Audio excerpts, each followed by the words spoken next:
किंवा भाविकांना कुणालाही वरती सोडत नाही। ज्या भाविकांच्यामुळे किंवा ज्या पर्यटकांच्यामुळे गडावरचा सगळा व्यवसाय चालू होता त्या सर्व व्यवसाय गेले 6 महिने बंद आहे। त्यामुळे गडावरच्या सगळ्याच लोकांची आर्थिक परिस्थिती खूप कठीण झाली आहे।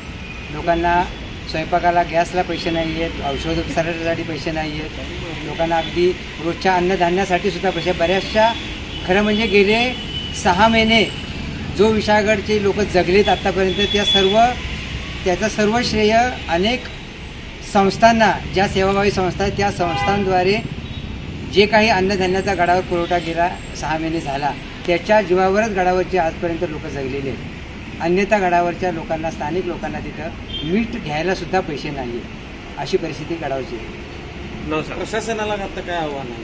प्रशासनाला माझं आव्हान आहे की गडावरचा जो कचऱ्यापासून आणि अतिक्रमणापासून सुरुवात झालेला जो विशाळगडचा विषय आहे तो आता तर विशाळगड संपूर्ण स्वच्छ आहे, पूर्णपणे दारू बंदी आहे, पूर्णपणे पशुहत्या बंद आहे। फक्त प्रशासनाला आमची विनंती आहे की लवकरात लवकर त्यांनी बंद केलेले पर्यटन लवकरात लवकर चालू करावं आणि सर्व ग्रामस्थांना, विशाळगड आणि विशाळगडच्या सर्व परिसरातील लोकांना चांगले जास्तीत जास्त सहकार्य करावं।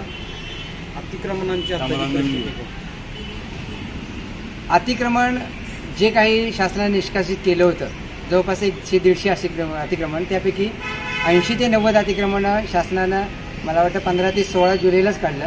आता जे काही 30-35 आहे ते हायकोर्टात आहे आणि ते सुद्धा जे काही बेकायदेशीर असतील अतिक्रमणं ती सुद्धा अतिक्रमणं काढावीत।